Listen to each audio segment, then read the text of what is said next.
Yeah, Marvel is just in a really weird place. And I mean, what we were talking about earlier, going all the way back to like phase one and then where Marvel's at now, essentially what we were talking about, to summarize everything that we were saying, is that in the beginning, Marvel was the underdogs, trying to achieve the impossible that no one could ever think to create, which was all these different characters having separate movies and then bringing them all together in one big team up and having it be cohesive and make sense. Talk about incomprehensible. Yikes. Now Marvel is on top. They are industry leaders, billion-dollar corporation, and it just feels like they're comfortable and they're just giving us shit. DC needs to be the WCW to what Marvel is right now. Yeah. All right. Monday Night Wars right now. Do it, baby. I need Stone Cold Steve Austin to make that comeback, baby. I'm being honest. Let me tell you something to Joe. WCW when it was good though. You're right. Let me tell you something to Joe. Okay? When it comes to DC, when it comes to Marvel, do I have a preference of who should win and lose? No. You know why? Because I want both of them to be alive and successful and to be fucking pumping. Why do you think big animation studios still coexist together? You got DreamWorks, you got fucking Pixar, you got the fucking Disney Animation. That's two companies, the same thing. What else is there? There's plenty. I'm just not thinking of them. Illumination, yeah, that one. You got that one. You got so many of these crazy, cool animated things. Right, so you have the animated platform, and you have a bunch of genres surrounding that platform. Superheroes is exactly that, a platform to which you can throw genres and topics into, okay? And I want that platform to be successful and ripe with competition. Watch my stuff, not that guy's. Are you crazy? No, my stuff is better. Look at this. With competition comes better quality because they're fighting for your money instead of just settling for it. You know what I mean? That's it. So as far as I'm concerned, we need some fresh competition. We need James Gunn to come out here and make some banger fucking movies so Marvel can clap back with some banger fucking movies. Because guess who benefits? The fucking consumers. All right? So that's all it is. It really is just let's wait for DC to whoop their asses for a few years so they can come back. We need DC to be the fucking PlayStation to their Xbox. You know what I mean? Let's go. And the thing is, you know, DC and Marvel alternate anyway. Like, you know, in the 90s, you had, you know, Marvel was pretty much on top in the 90s. Even though they were going bankrupt, they were doing pretty well. They had X-Men come out at the end of the decade.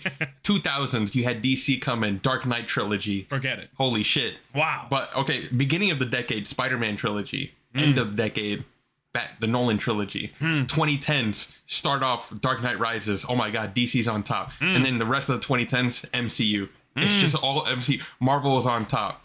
2020s, Marvel started off strong with the Disney Plus shows, and it's just been downhill since. Where the fuck is DC? Where are you guys at? They fly away. I don't know, man. Jesus Christ. DC's just gone. But you see now, man, DC's gonna make that massive comeback, and they're gonna start murdering the game with movies like Superman, bro.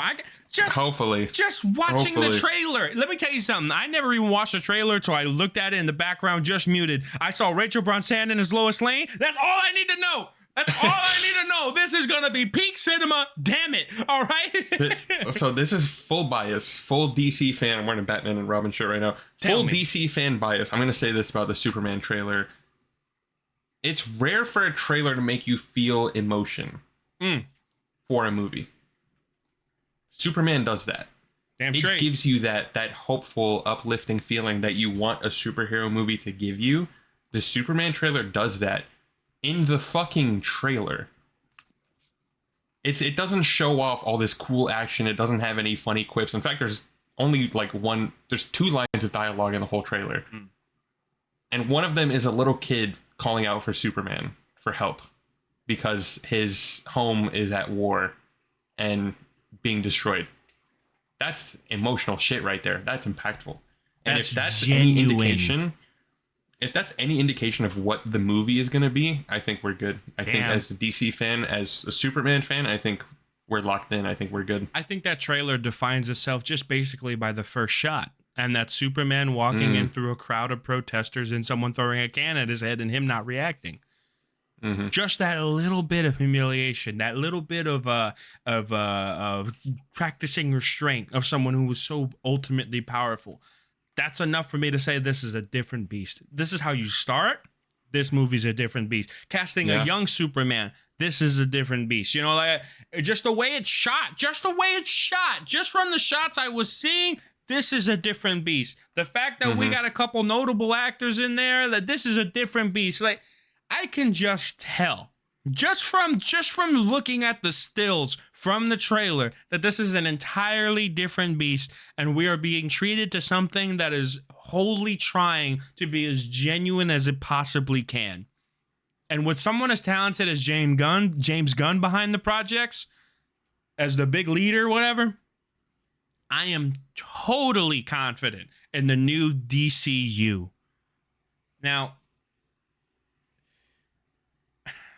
I've seen people say that James Gunn is gonna steer this into a fucking ditch, and he's not gonna do well, and he's gonna mess this up, and James Gunn isn't all that. And to be honest, I'm thinking about that, and I'm really thinking, it's like, well, what evidence is there to the contrary? You know, maybe it's because he fired Henry Cavill, you know? And you know what? I hear you. Henry Cavill being fucking hired and fired and hired and fired is fucking terrible. Absolutely, without a shadow of a doubt. But let's talk about it for a minute. Can you blame him? Henry Cavill's amazing at what he does, but he's doing something new. And that means new entirely. If you have Henry Cavill in the new Superman movie, people are just going to think of Man of Steel and what came before. You got to get away from that, and recasting is step one. Because Henry Cavill is awesome at what he does. He was an amazing Superman. He's a great Superman. He's awesome. I love Henry Cavill. Bro was out here in Fallout. What's the word? Mission Impossible Fallout. Bro was The Witcher. Bro's a great actor. Not only that, he's a gamer. He's a jack gamer. He's one of us. He's literally me, right? Like all that shit. So 100% without a shadow of a doubt, I got nothing but love for Henry Cavill. Pero mira, cabrón. He'll fucking survive, okay? Don't worry about it. He'll survive. He's working on, what, Warhammer 40K, which is like a passion project of his? Fuck yeah, go for it, man. And imagine if he was playing Superman, and then he got the fucking Warhammer. Oh, but I'm busy. Cabrón, you know what I mean? Let me tell something to you, okay? Everything happens for a reason, and Henry Cavill will land on his feet because he's Henry fucking Cavill. Now let James Gunn cook. Stop cooking all that bullshit misinformation over on X. Stop with the fucking hate mongering. Stop with all this stuff. James Gunn hasn't even released a single movie yet, and y'all have zero confidence for no reason. It's ridiculous. Yeah.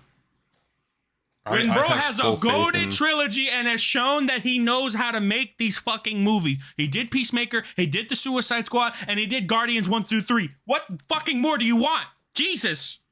Yeah, I have full faith in the DCU, and I have full faith in James Gunn. I love the Guardians movies. I loved his Suicide Squad. I think he's a very unique filmmaker, even though most of his shit is just comic book movies. Right. A lot of his movies are unique, and they're different, and they have something to say, which is... Unfortunately, it's something that a lot of superhero movies don't have nowadays. Yikes. Something to say, but, you know, James Gunn has that.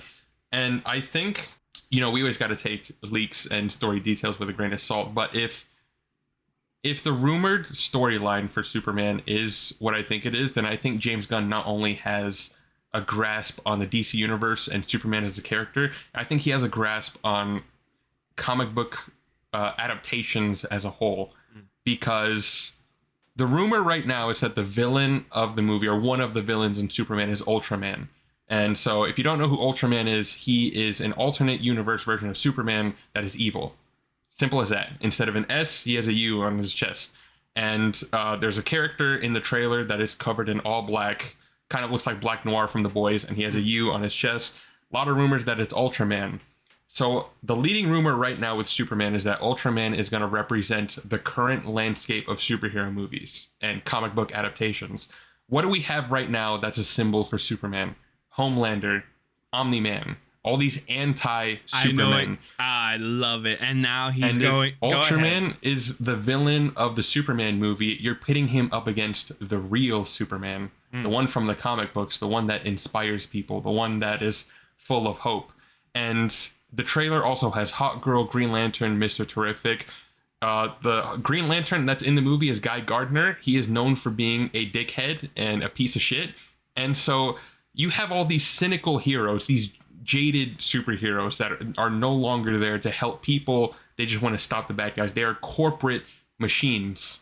Because you look at the uniforms that Mr. Terrific, Green Lantern, and Hawkgirl are wearing, they are all matching. It's exactly the same. They are corporate superheroes that are working for Maxwell Lord, that is the rumored character. So if that is the case, then Superman is the outlier. He is the one that is going to come in. He's there to save people, to inspire hope. He is the one true, real superhero. And I think if that's where the movie goes, James Gunn understands exactly where the comic book movie industry is at right now and where it needs to go. And that right now, at this point in time, we need a symbol of hope like Superman. Damn Let's be real. The world is fucking down in the dumps right now. Yeah. You make a symbol of hope like Superman and you're able to get that emotion out of people in this movie, I think you got a fucking franchise on your hands right now. And so, you know, Yeah. I think if that's true, we are in good hands with Superman, and I think the DCU as a whole is in good hands. I had that thought right at the beginning of the talk of James Gunn about how he's steering in the right direction. That thought when you brought up Homelander and all these villains that are wearing Superman's skin. You know what I mean? Right now, we need to subvert those expectations and actually give a genuinely good and selfless hero. It is the perfect time to capitalize on that. And Marvel simply cannot do that with its current base. If you want to go and dethrone the biggest superhero franchise that's ever been made ever, the biggest movie franchise besides maybe Star Wars of all time, all right, then how you do it is by doing what it can't, giving us a genuinely selfless character that is almighty and refuses to use their power for bad, but to help others. No conflictions, no como se dice, no wavering, no compromising, an unwavering hero. If we can get something like that with only bits of nuance to really show confliction, then that's exactly how you dethrone Marvel currently. It's what it is. Right now, Marvel, all these fucking things, The Boys, everything is showing flawed heroes that make compromises and sacrifice and deals with the devil to get by. Superman refuses to do that, just like how Batman refuses to do that. DC has some of the richest characters ever created, not just in comics, ever. And if they harness that, they will dethrone Marvel like this, okay? Because let me tell something to you. I love the Marvel movies. I love the MCU, but they don't hold a candle to the Dark Knight trilogy. Damn it, all right? So that's all I got. If you guys can really harness the writing and you can make the scale epic and you can treat the audience with some fucking respect and show some pasión in the creation of this art, because that's what it is. It's not just a means to an end for money. It's art. Then you have my vote of confidence, my thumbs up, and I shall drink to your success. I got Sprite, but I'll drink too. Yeah. I love it. I got like the girliest drink in the world too. It's watermelon, bro. Oh, Jesus. I think Sprite would have been more respectful. My bad, y'all. I don't drink hard liquor. Jesus. Hey, but that shit's good. I like Secret Heroes. Fuck what the people say. Oh. But yeah, no, I mean, wholeheartedly, I agree with everything you just said. If DC can do right by the fans and by the characters, then the future is bright for DC. Right now, anything goes. We'll see how well Superman does. Everything is riding on that movie right now. If Superman flops and is a critical failure, even James Gunn has said it, there's no DCU from that point on. So we'll see. I'm hopeful that Superman's going to be good. And I'm hopeful that Marvel's going to get their shit together in the next year because they really need it. Because I love competition. They really need it. It's a competition. It's a competition, but I hope DC gives Marvel that little kick in the ass that they need to, Oh, to be not like, only hey, that. wake up. Not only that. I don't need them to give a kick him in the ass. I need them to shoot him in the fucking face. All right, Fallout New Vegas style. Okay, I need MCU to come back out the fucking grave, saved by a robot cowboy. All right, and now they need to traipse the wasteland for a purpose. That's the only way that this can go. Okay. All right, now go out and fucking do it, James.